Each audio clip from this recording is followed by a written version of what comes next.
Так, интеграл тақырыбына қатысты үй жұмысын талдау сабағын бастаймыз. Мұнда формулалар сіздермен iStudy оқыту орталығы. Сонымен бастайық. Анықталмаған интегралды анықтаңыз дейді. Анықталмағанды анықтаңыз дейді. Интегралдың астында 4, түбір астында x-тің 5 дәрежесі плюс 5 синус 3x. Не істейміз? Тең.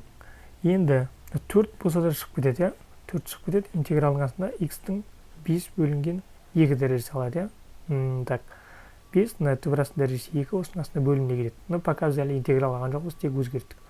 Плюс, мынадан интеграл алсақ 5 шығып кетеді. Интегралдың ішінде синус 3x қалады. Тең. Енді мына x-тің 5 бөлінген 2 дәрежесінен жеке интеграл алсақ, мұнда плюс 1 болады. 5 бөлінген 2 плюс 1. Қоссақ неше болады? X-тің 7 бөлінген 2 дәрежесі. 7 бөлінген 2. Астында тоже 7 бөлінген 2. Бұдан неше шығады?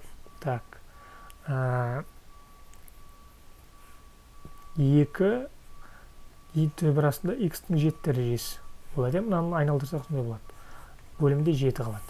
Бұдан интеграл алсақ сондай нәрсе шығады екен, сонда тең болады. Сонда неше шығады? 4 көбейту 2 x-тің 7 дәрежесі түбір астында бөлінген 7 плюс 5 көбейту синустың несі, яғни алғашқы интеграл косинус болады. Косинус 3x, және алды минус болады ол. Минус, және 3x-тің алғашқы интеграл ол 1 бөлінген 3 болады. Яғни 3-ті 1 бөлінген 3 деп шығарамыз. Неге? Өйткені адан қайтып туындаған кезде косинустың туындысы синусты береді. 3x-тің туындысы 3 болады, 3-тен 1-мен қысқартып қайтып осыны көрсетеді. Тең сонда не болады? Сол себепті мынарды x-тің алда тұрған санда 1 бөлінген деп шығарамыз. Мынаның алда минус бар. Минус мұнда шықты. 4 көбейту 2 8, x-тің 7 дәрежесі түбір астында бөлімінде 7, азайтылған 5 бөлінген 3 косинус 3x плюс с, плюс с констант жүреді. Бізден нұсқасында уже көрініп тұр. Келесі. Келесі бізде уже екінші есеп. Екінші есеп тура жаңа интеграл синус 3x дейді. X тең болады, не істейміз? Бірінші мынаның өзінен аламыз. Синус 3x-ның алғашқы функциясы косинус 3x. Ой, әлі 3-тен 1 шықпайды екен ғой. Косинус 3x. Және 3x-ның тағы алдына 3-тен 1 шығарамыз. Соны не болады? И косинустың туындысы минус болады. Синустың алғашқы функциясы минус. Минус 3-тен 1 косинус 3x. Уже бұл түсінікті. Мен алдыңғы есепте шығарып қойдым. Келесі. X квадрат плюс 5x тең интеграл 3-те 9, y минус 5 тең деген шешім болатын жауаптар көрсетіңіз дейді. Бірінші мұнан шешіп алайық. Сосын барып мынаны теңестіреміз. Интеграл 9-да 3, y минус 5. Жақшан ішінде, мына жерде dy. Мына жерде айнымалы неше тұрса, d-ның қасында сол тұрады. y-тің алғашқы функциясы y квадрат бөлінген 2, 5-тің алғашқы функциясы 5y. Қасына y тіркейміз. Енді мына жерде 9 және 3 деген сандар бар, осыларды қойамыз. 9-ды қойсақ, 9-ның квадрат бөлінген 2, 81 бөлінген 2, минус 5 көбейту 9, ол 45-ті береді. Уже жазып қоям. 3-ті жазсақ, мынадан жақша қыламыз да, азайту 3-ті қоямыз. 3-тің квадрат 9 бөлінген 2, 3-ті қойсақ, мына жерге 15, минус 15. Бұл да жақшан ішінде. Тең, ендеше болады.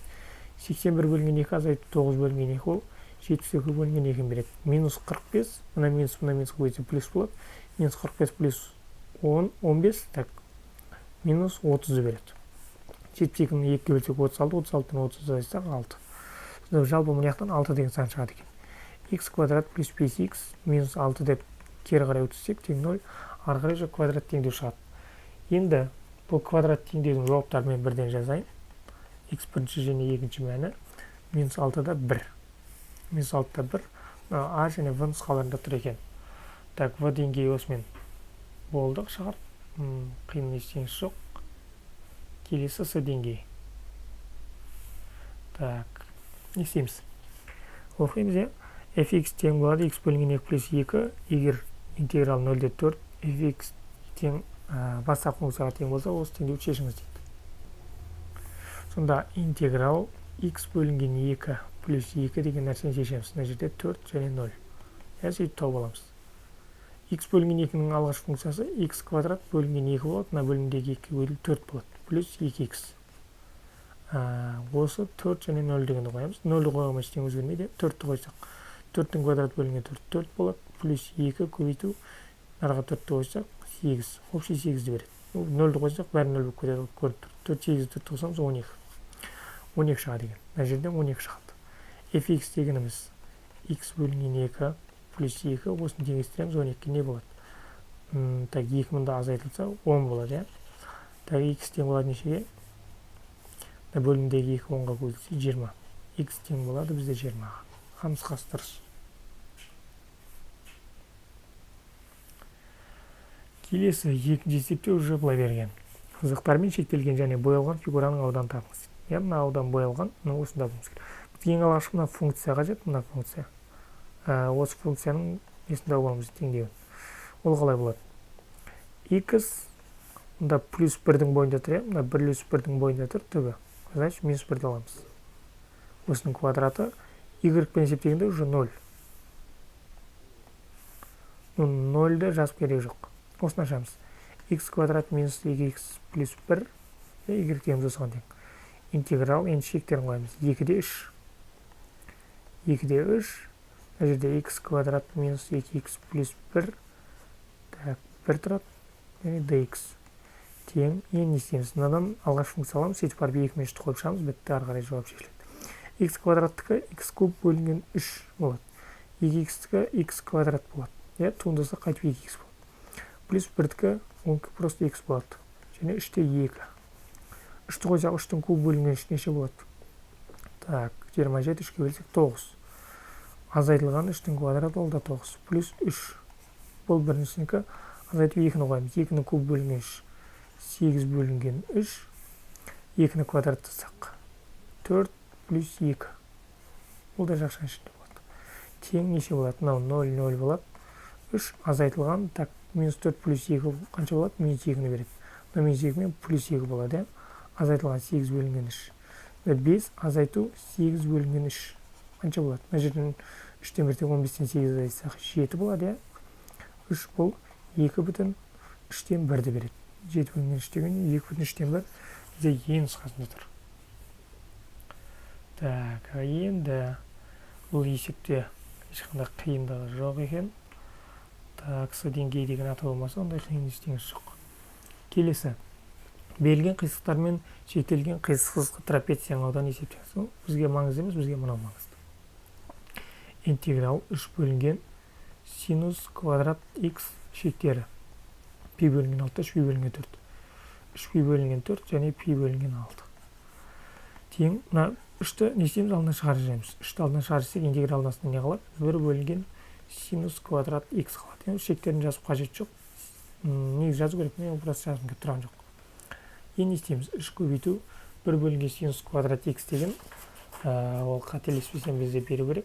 1 бөлінген синус квадрат x минус котангенс x-ті беру керек. Минус котангенс, так, минус котангенс x-ті береді. Тең. Енді мына жерде 3 пи бөлінген 4-те пи бөлінген 6-ны қоямыз. Не болады?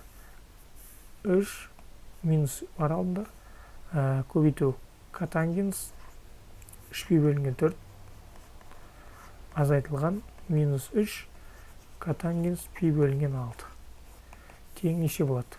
Котангенс 3 пи бөлінген 4-тегі мәнін тапсақ, бізде шығу керек. Минус 1. 3 пи бөлінген 4-тегі мән минус 1. Алдындағы минус 3-ге көбейту минус 1-ге тең болса жалпы. Минус 3-ге көбейтсек плюс 3. Минус көбейту минус плюсті береді. Котангенс пи бөлінген 6-дағы мәні түп расты 3-ге тең. Мынау жалпы бізде түп расты 3-ге тең. Минус 3 көбейту минус плюс 3 болады. 3-ге көбейтсек 3 түп растында 3 болады. Сонда жауабы 3 плюс түп растында 3-ге тең. Яғни бізде жауап осыған тең. Сонымен біздің бүгінгі с деңгейіне арналған тағымда тұрған 3 плюс 3 түп расты 3. В және с деңгейін талдау сабағымыз аяқталды. Интегралға қатысты. Түсініксіз есеп жоқ деп ойлаймын. Сау болыңыздар.